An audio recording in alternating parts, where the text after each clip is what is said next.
Okay, welcome to the Miscreant Hour, GrindFactor.com, first podcast. I'm Mr. Skag. Once again, here, Mr. Blue. And today we are talking about drugs. Something that you yourself know a lot about. Yes, thank you very much for reminding me. You motherfucker. Yeah, oh, great. I do happen to know a little bit about this topic. So do you fuck, so don't pretend like you don't. That's true. Everybody listening, we know you know about it too, so we're just going to dive right into it. Specific topic today, sobriety, getting clean. Yep. Not always easy. Not always easy, not always fun, but usually rewarding if you can make it through to the other side. You know how it is, people. Sometimes you got to get clean because you got no more cash, because your girl wants you to, or the law wants you to, whatever fucking reason. You got to chill out. Yeah, literally could be any one of hundreds of reasons. Yeah, exactly. Why you got to get clean. So whatever's making you get to that point, and hopefully it's your own decision because you were just tired of living like a fucking animal and you want to get straight. So that's what we're going to be talking about. I am clean right now. Thank you very much. Good. And applause. Okay. Yep. I am clean. Kicked a methadone habit in jail just recently. It was a blast. Yeah, I bet. Just really fucking fun. It was awesome. But, God, I came out the other side. I feel great. No longer physically dependent on anything, which is unreal. It's been like over a decade of being strung out on something, which is crazy. It has been a long time. Yeah, the time just fucking blows by. You know what I mean? It really, really does. My friend Mr. Blue over here, see, we grew up at the same time, started using drugs as kids, and we fucked around a lot, but whereas I experimented and took it to that next level, you, on the other hand, were able to kind of check yourself at an early age and prevent yourself from getting into that deep, cavern. Right. I don't know what it was. What stopped me? Not to sound like a cliche fuck, but like I literally felt like I got to a point where you get to that, I guess crossroads, if you will, and you kind of have to make a decision. You step over that line, you're all in, and God knows what happens after there, or you pull back. And thankfully, I pulled back and got myself out of it. Yeah. And really never touched a drug since, with the exception of weed, I guess. Really. Right, but you didn't take it to the hard drugs and continue with those and get all fucked up. Nope. Just basically dabbled, and I never let myself get that deep into it. Right. For whatever reason. I think I just had that kind of instinct. And I think I knew that it would result in me laying in a fucking gutter. Yeah. Or fucking dead somewhere. Well, you should have. I think you would have made a good crackhead. I think you would have done really well at that. Yep. I'm already fucking skinny. I could picture you as a crackhead, sweating, pacing back and forth, locked in the closet with a shotgun. Yeah. I could see it. I could totally see it. But thank God for you and the rest of the world that you didn't, because I can only imagine how psychotic you would be on drugs. Even more than now. Fuck, man. I'm already like a paranoid fuck. Yeah, you don't need the extra help. No. That's for sure. No. So, as we all know, it's always fascinated me how two people, given the exact same circumstances, can make two radically different choices. You know what I mean? Growing up at the same time, hanging out with the same people. Yep. We listen to the same music, all the same shit. Same clubs, same bands. Same everything. But one person will totally go the opposite route. One person won't, And I guess you don't really know where you're going to fall into, especially when you start fucking around at a young age. Yeah, exactly. When, let's be honest, kids are dumb as shit. Yep. And when faced with choices like that for drugs, you romanticize it and you glorify it. Yeah. And end up making some seriously bad choices that impact you for the rest of your life. And the thing is, you at that age, you have no sense of future.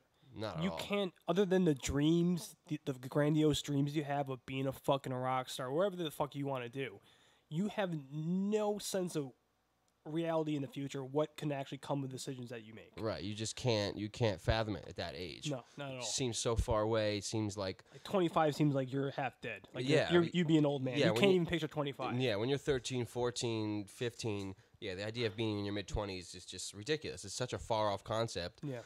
You're just living totally in the now, invincible, typical rebellious youth, and that's what I was all about. I reveled in it in every second. And unfortunately, by the time you realize you know, the real gravity of your decisions, you're already pretty fucked. Yeah, You know, and that certainly was my case. Absolutely. yeah. I think most people don't have that moment of clarity that I had, where it's like, yo, wake the fuck up and get out. Yeah, chill out. You're on know a bad that I path. couldn't personally handle it. I knew that I had the instinct that I couldn't personally handle it, or kind of be able to police myself and kind of like, Yeah. you know, and I couldn't be. I'll put it this way: I couldn't be a normal person and also do drugs. I knew that. Oh, what the fuck was Or wrong with me function then? normally in life. Shit, you know what I yeah. mean? I just Yeah. knew that I wouldn't be able to function as a fucking normal person in society. Yeah. And also be a drug user, I guess, if you will. You're right. Right. Well, thank God, because I mean, you've seen me sick. I've You've seen- seen me oh, go yeah. through all the bullshit. I've seen you strap your arm countless times. Yep, I've that's seen a the fact. blood. I've seen the It's needles. it really is a beautiful product. It's really attractive, isn't it? Yeah. Seeing some skinny fucking deprived dope fiend jabbing a needle in his arm repeatedly, bleeding all over the place. It really is the height of Going through the attractiveness. Yeah, exactly. What a great routine it is. Yeah, it really is. You know, and that's what's funny is like we talked about glamorizing it when you're young, and when by the time you realize, like we said, that it's not glamorous because it's really not. And No, you think it's about it's not. actually disgusting. It's not. fucking disgusting. But- everything you have to go through. Not to cut you off, but like, do you think that also kind of steered you in the wrong path? Like watching some of those fucking movies that I know we watched that really glorified drug use. Do you think that had any effect on you? I mean, I'm not the type, like, I hate when the media and shit blames anything on movies or video games or whatever the fuck. But at Yeah. the same time, I really just blame it kind of on youth, honestly. Like, I started when I was really young, and at that age, you can't process certain things the right way. You know what I mean? Yeah. I just completely glamorize it. All my idols, the musicians I love, Lane Staley, Kurt Cobain, were all dope fiends. You know, so I just sometimes I feel like I was just meant to be an addict. My mentality was all just like complete rebellion, and I was fascinated by at the idea of being a junkie. I don't know why. I wish I could have been fascinated in like chess or something else. Yeah, I mean, I think some people have it. I think in their DNA and they're fucked from the get go. I think there's some Yeah. people who can really handle that lifestyle and maybe get out of it clean and never look back, and some that are just, if should they ever dabble even, they're just screwed. Right. Because it'll eventually it's gonna latch onto them and they'll never be able to get themselves out of it. Mm-hmm. It's always gonna have that tick in their head. Right. That's what it's exactly that like. calling. Yeah, to this go little back bug to it. constantly back there, Yeah. just itching at your fucking brain, begging you to go back. And so that leads us really into the main topic today. It was, getting clean, sobriety, staying clean. And obviously, you have the physical part to deal with, which everybody out there who's strung out knows how unpleasant that is. God, just being in a fetal position, puking and shitting yourself. Yeah. Again, really attractive stuff. It's absolutely, it's horrible. And most people can't get past that point. I know for me personally, it took me a long time of trying to get clean, and never being able to deal with just the sickness, never being able to get over that initial hump of just the withdrawal, that's not even half the battle. The real struggle comes afterwards and staying clean. Yeah, and I'm sure you can attest to anyone who hasn't been through it knows exactly how horrible that is. Oh yeah, absolutely. And so, as a person who's gone through it, what are your thoughts when you're at that point of sickness and trying to get another bag? Wow. Well, that's exactly what your thoughts are. Like you get complete tunnel vision. When a lot of dope fiends, a lot of junkies, they'll have that typical I call like junkie promises, right? So you're using with your boy, and you're getting high, and when you're all good and high, you're like, okay, we're gonna get clean, man. Tomorrow, like I'm gonna kick, all good, right? And you fucking really even convince yourself that you're actually gonna do it too. Yeah. And then when the morning rolls around and you start getting watery eyes and your bones start to ache and you're just feeling the sickness coming on, just like hitting you like a fucking tidal wave, it just goes out the window like that. Yeah. Your mind, your sole focus becomes, how can I get some cash? How can I end this feeling? And like, I'll kick again next week and I'll try next weekend. And you just keep pushing that back for years and years and decades sometimes. Because that's all you care about. You don't care about your friends anymore when you're feeling that way. Keep that sickness at bay. Keep the sickness at bay. If you have to steal from your girlfriend, if you have to steal from your friend or rob somebody or whatever the fuck you have to do, you do it. That's all you think about. So for the people like yourself who you've had periods in your life, and I've been around you enough to know that you Right. you were clean. Mm-hmm. You've had periods where you actually were clean. So Yeah. how did you get yourself to the point where you could find a way to get clean? That's a good question. I mean,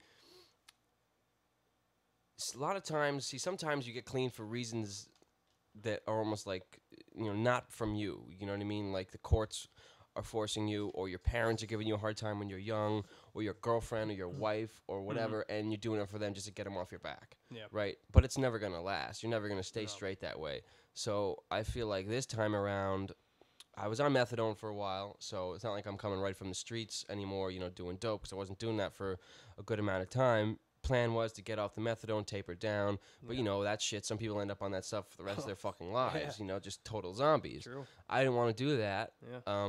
So in a way, I'm almost grateful I got locked up, because, I mean, shit, it forced me into doing something I wanted to do anyway, but to be honest, I might have never actually done. Right. I might have never went through with it. So you were totally sick in jail.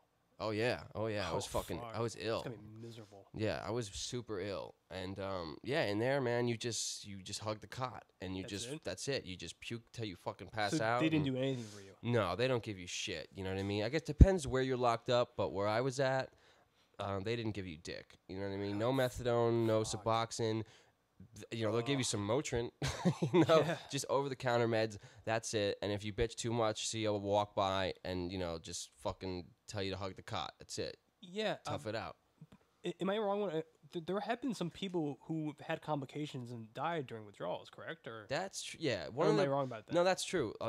Most people, when you read the textbooks and shit, the typical consensus is that opiate withdrawal can't kill you, right? So they treat it as a lot less seriously than they normally would. But really, when you look at it, some people have died from it. If your habit is really intense, Yep. means your withdrawal is gonna be really intense. If you're already kind of maybe in poor health or whatever, it can happen. I mean, think about it. You could be, you could choke on your own vomit when you're puking. Yeah. You could slip and fall and crack your head open because you're dazed and dizzy and your blood pressure is too high. There's a lot of things that can happen. So I guess it can't kill you directly, but there's a lot of indirect ways that it can. But I mean, compared to something like benzo withdrawal or alcohol withdrawal, it's not as it's not really fatal. You just feel like you want to die. You just want to kill yourself because the misery is that fucking intense. But what you always have to remind yourself while you're in that sickness and while everything is so brutal is that it ends eventually. Yeah. Everything ends. Eventually you come out the other side if you could just make it. And that was almost a good thing about being in jail because we all know there's drugs in jail. So you can get high if you want to, but everything's so expensive in there that no one can really afford to actually sustain a habit. So even if you would have caught the bag one day when you were sick, you would have been sick again the next day. That bag would have cost you fucking $50. You know what I mean? It's 4 or 5 times the price on the street. So it really wasn't an option, So I had to just go through it. And I'm grateful for that because on the street, when you have all these options to go out and cop this or cop that to end how you're feeling, you do it. You know what I mean? Yeah. But when you're locked up, you have no choice. There's really not a good enough reason to stop. No, when you're out, exactly. Especially you surround yourself with enablers and people who are also using, maybe give you a little bit just to get yourself over for a little while. Exactly. There's stuff that you can steal and go sell. You know what I mean? When you're in a joint, like there's no options for that. Like you're done. Like unless you boof the fucking a few $1,000s in cash that you're gonna take out of your ass and give to people for drugs, like you're out of luck. There's only so many soups and cigarettes you can trade for dope. Yeah. So you're basically you're fucked, and you have to just accept it. Okay, this is gonna happen. Like I'm gonna kick, and it is what it is. It took me about a month to feel better physically. To fully kick and feel normal. Yeah, absolutely. Keep in mind, I was coming off of methadone, which is the withdrawals last a lot longer, than like typical dope withdrawal. Yeah. So before I went in, I tapered from 95 to 0 in a week and a half. Because I knew I was going inside and I wanted to make it more bearable. Yeah. That taper itself wasn't horrible, but it still sucked. So when I went in, thank God, if I had went in on 95 milligrams flat and kicked that, I would have been just immobilized. I would have been dead. Already I was really sick, and thank God for the taper, but I was still really sick. I figured they would probably put you in like a hospital bed or something. You know what? They just, here, because I was locked up in New York, The New York State law is that all they have to do is monitor you. Just to make sure you're okay. So basically, what they'll do is like if you're really sick, they'll put you on a different block where you're monitored, like sometimes 24/7. Sometimes they put you on 15-minute, where you just CO walks around in 15 minutes, a nurse comes to check you out, and they just make sure that you're not trying to kill yourself and that you're not dying in your fucking cell. Right. That's pretty much all they're legally obligated to do. But again, like I said, it's almost better, because when you use something like methadone or Suboxone, which are great things and they help a lot of people and they've helped me in the past, it's still a crutch to prevent you from going through withdrawals. Yeah, right. So to really get physically clean, come out the other side totally straight, you got to kick flat out with nothing. Yep. And I'm glad that I did, because now I'm physically clean and it's fucking amazing. I sleep normally and I eat normally, and it's really bizarre. Yeah. It really is. I know that we touched kind of like a bit in the beginning of our discussion here, but like we talked about that tick and those urges to go back. Right. How often, you say a day, do you get those? Like even now? Well, I mean, the longer I stay clean, the easier it gets. But at this point, right this second, I think about it, probably at least like, a good handful of times a day, 5-6 times a day. What do you do to forget about it? Like, well, that's the hardest part, like for a lot of people, a lot of addicts, me definitely, my relapses usually always happen in advance. Like, what I mean by that is it's very rarely just like a sudden instant thing where you make the choice and you're going to go do dope, or there's around you and you go do it. Usually it starts out, like you said, with that little tick in your head, and it starts to build up maybe even a couple days in advance of the actual relapse, where you start thinking about it. And once those cravings come, if you don't squash them immediately, if you let them build even a little bit, once your wheels start turning, you start thinking about, well, if I was going to do it, how would I get away with it? How would I get money for it? Where would I get it? And once you start thinking like that, you're done. Exactly. Relapse has already happened before you even... might as well already be in your arms. Yeah, right? exactly. Yeah, before you even, stick yourself, you've already fucking relapsed. It's already written. So you got to really check yourself before that shit happens. Yeah, and I think really being one of my best friends and being concerned about, I write up about the topic and how people, things that they do to try and keep themselves from doing dope and going back. Right. And when he's a celebrity in particular, Trent Reznor from Nine Inch Nails. Yeah. Who had a big habit. Yeah, for a while. he was a big junkie for a long time, wasn't he? And I know if you've seen him recently, and I think he's still like pretty fucking jacked, but I know he works out. He works out like all the time, right? Yeah, he works like nonstop, but that's his way of not fucking going back. Right. Yeah, like, that's just what to keep him does. distracted. Having that distraction in his life and something to just focus on. Yeah. Like all the time, just lifting fucking weights and whatever the fuck he does to get as jacked as that motherfucker is now. Mm-hmm. That's what he does. Right. And I know everyone has their own thing. Jimmy Chamberlain of the Smashing Pumpkins had a huge habit. I forget what his is, but I had to look that up again. But he found something to keep him just distracted. Yeah, that's what you have to do. You really do. You can't, because you can't just take something out of your life, right, without replacing it. Because then you have this big fucking hole, this big void. You know what I mean? Like, the longer you've been using, like, the bigger a part of your life it becomes, So, heroin was, like they say, it's my wife, it's my life, It becomes such a deep, ingrained part of you that when you take it out of your life, there's almost like a grief mourning period where you're like, fuck, you feel empty without it. So if you don't replace that with something positive, something to keep you off of it, it's just not gonna work. You know what I mean? Right. I know you never, thank God, like you said, you were able to check yourself back then before that happened. But you do have addictive tendencies. I do. Yeah. Still now. So had you have started, or let's say, just for argument's sake, you started doing dope now. You had some rounds like, fuck it, I'm gonna try it. What do you think would happen? You would just... I would have just as much of a problem as you did. I know that. Yeah. It would be a huge issue. I'd probably have a really fucking tough time getting clean or finding a reason. Because you'd want to keep doing it. You would. I know I would. I have an addictive personality. That's why I can't judge people like yourself and other people who have habits. I mean, I have my own addictions. Yeah. It just doesn't happen to be heroin. Right. I have a really bad alcohol problem. Mm-hmm. I drink excessively. These guys got the kind of alcohol problem where, weren't you passed out in the street and you woke up in the middle of the street in the dark at like 3 o'clock in the morning and almost got hit by a car? Yeah. No idea how I got there. My parents almost ran me over. Well, there we go. Now that is a sweet alcohol problem right there. Yeah. You're blacking out in the middle of the street. You know you got something going on. So I got that. I'm trying to get better with it. I'm trying to cut back. That fucking every addict's last word. So I don't. But I also have a really bad sex addiction. Yeah, he does. I can. Yeah, absolutely. I will literally at times I will fuck anyone that will have me. I paid for sex. Hookers. Yeah, he does love hookers. So I have that too. So I don't judge anybody, whatever their fucking thing is. We all got our vices. Yeah. And sometimes they go in dark places, man. That's a fact. And the only thing you can try to do is if it's a problem, something that you view as a problem and it affects your life in a negative way, is to try and improve every day and get better.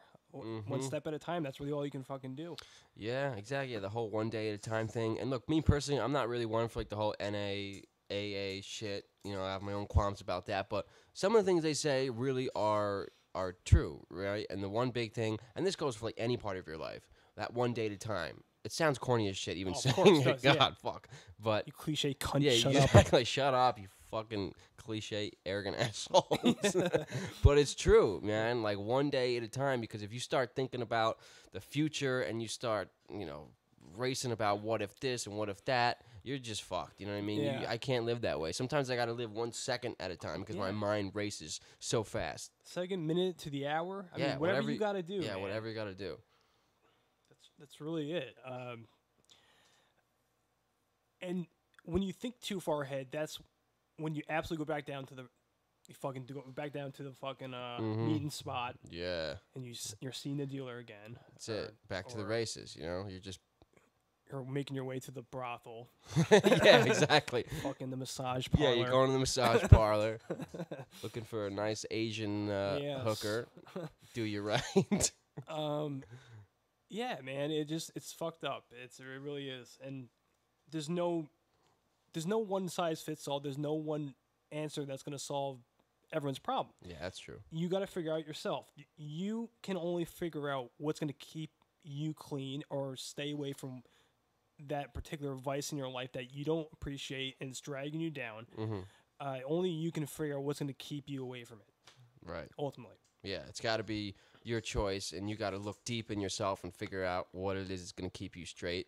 And if you're really just truly over it, like I can only speak for myself. I got fucking just tired of paying the consequences. Tired of like the sickness and being broke and sleeping under fucking staircases and just all that misery that comes with it. You know what I mean? It's just like. It's fucking horrible. It's a rat race. A lot of people think they're like, oh man, these fucking junkies, all you do is sit around and get high all day. No. Being a dope fiend or a drug addict, it's a full-time fucking job, right? Yeah. I mean, it's exhausting, constantly from the moment you wake up to the moment your head hits the pillow, if you could sleep because you're not dope sick. All you're thinking about is getting money. How can I hustle, get some cash, go see my guy, score, get high, do it all over again. Yep. How can I lie to the people around me? How can I not get busted by the cops? How can I keep up all these appearances and my veins are fucked up? How can I hit? It's like there's so much going on in your head that it really is a full-time job. It's absolutely exhausting. Yeah, man. It's fucking horrible. And I don't know if you have to talk to somebody. I don't know if that's the route I would recommend people taking or what. I've never done it. Yeah. I've just tried to. I mean, I don't need someone else to figure out my own problems. Right. I feel like I can do that.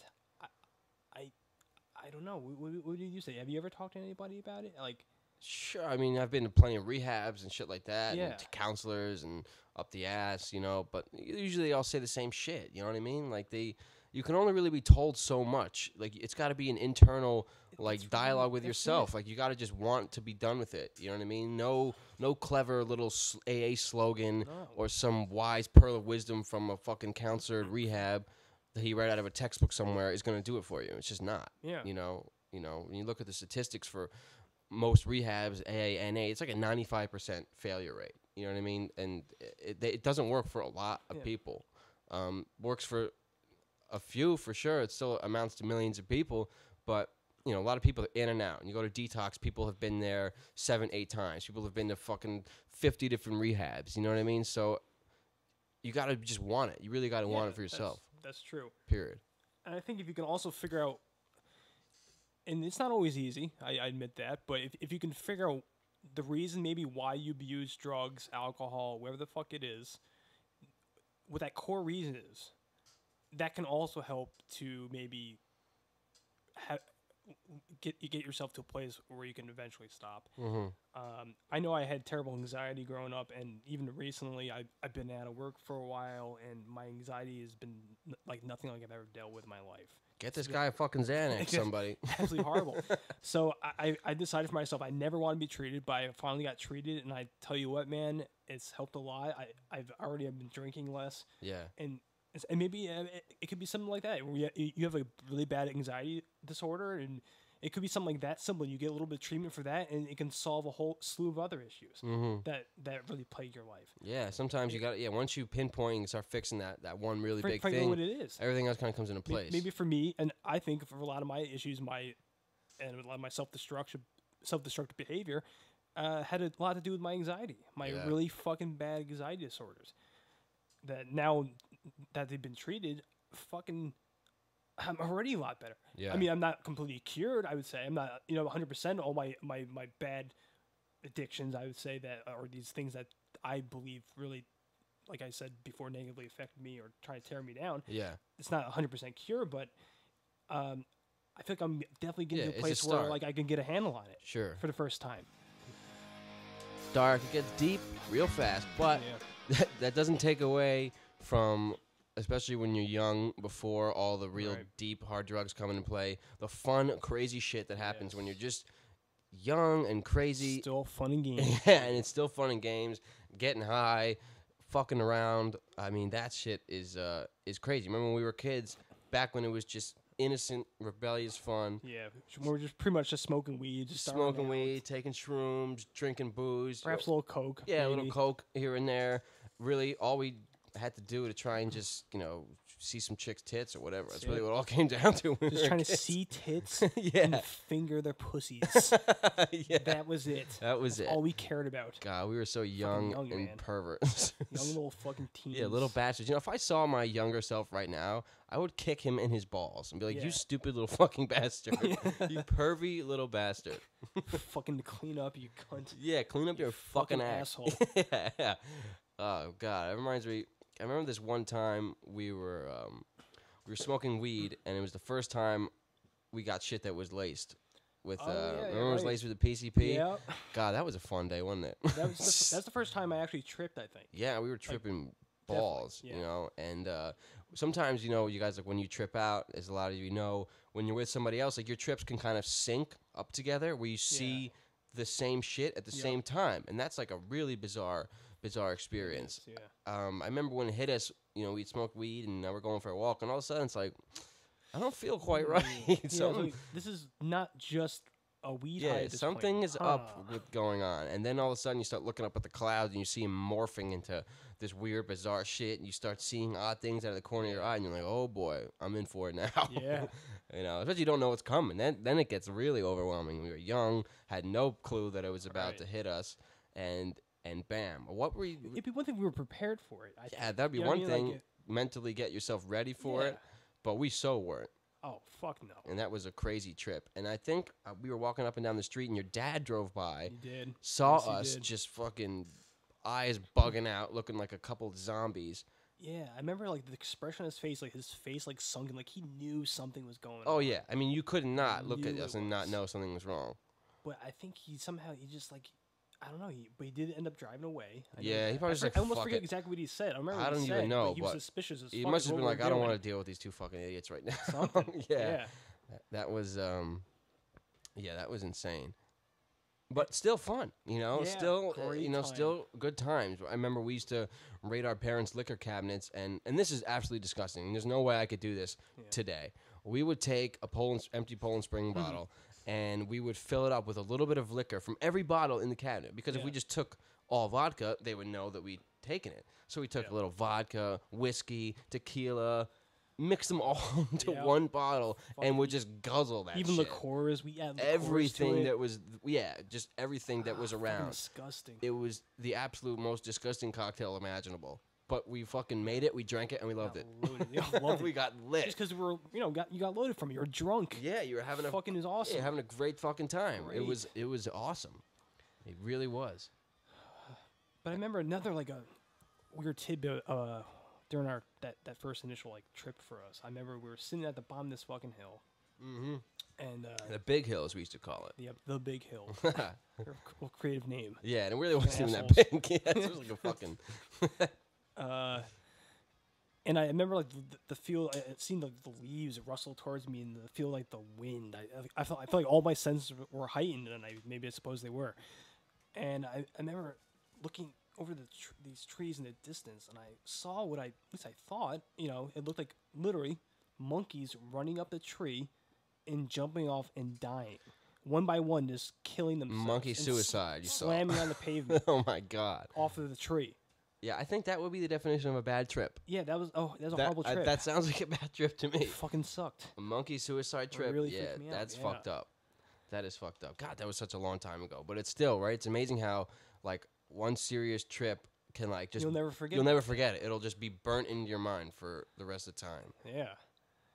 I remember you saw a couple of weird things. Or something that really stuck with you, I forget. Yeah, I saw a turtle, like a big fucking turtle. Almost looked like a cartoon turtle, and it had a king's crown on its fucking shell, and it was just like pacing back and forth, and then it just eyed me really horrible. It was frightening as shit.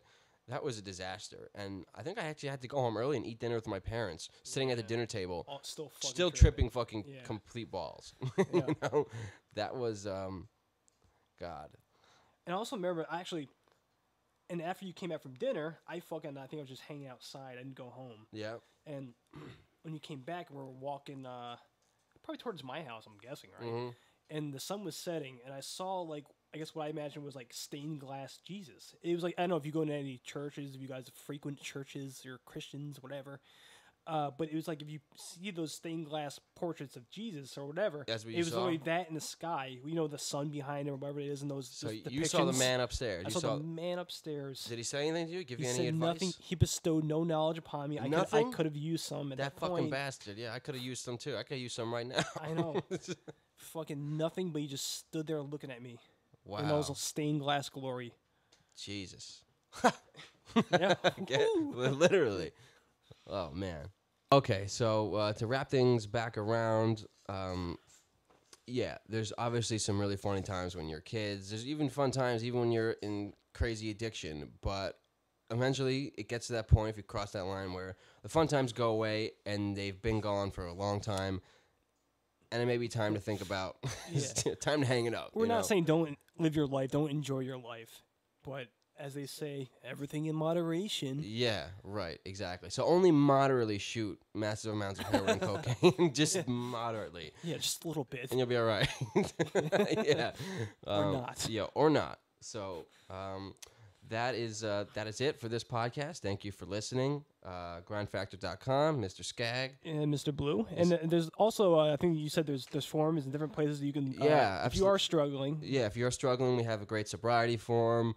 We have the drug harm reduction forum where there's a lot of active threads right now about this kind of stuff. You can continue the debate in the comment section below. We want to hear your thoughts. If you're trying to get clean, you've gotten clean, you're still using crazy drug stories, whatever, we want to hear it all. Yeah, a lot of avenues to reach out to. And yeah, absolutely. So with that, we are signing off. Yep, sign up for this podcast. Catch you next time. Good night.